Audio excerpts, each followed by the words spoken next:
O dă bine ca și rezultat, ca și măsurătoare? Da. Mergeți, domne, mergeți și în fața acolo la gardul de ciment? Și? Ah. Mai puțin aici în spate decât acolo.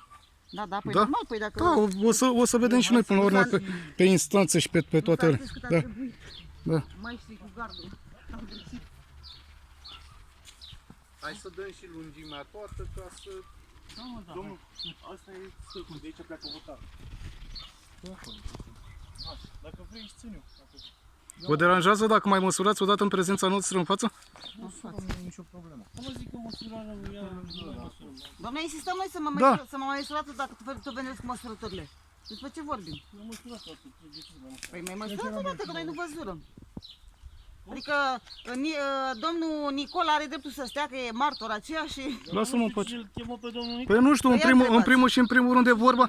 De ce vorba, înțelegeți, pentru că a depășit domeniul, acea de 100 de metri. Chiar, dacă e, du-te bă și sună la poliție, să vină să-l vadă aici. Lasă-ne în pace să ne Înțelegi, da? Du-te, da, că e aici.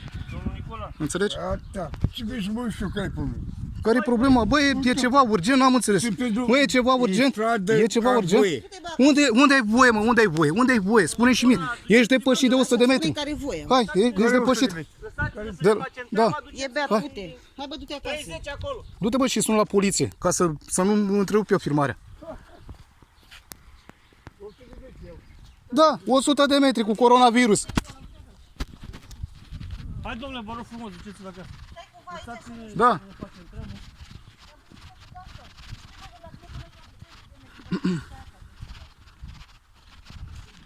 Hai mă, du-te și sună-l pe domnul Andreescu să vină direct încoace.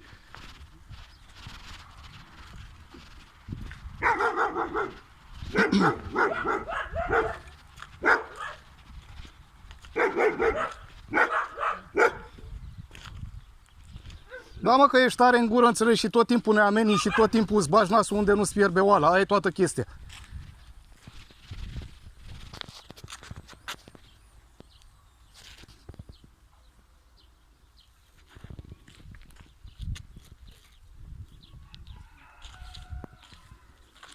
Ia și... 60, nu?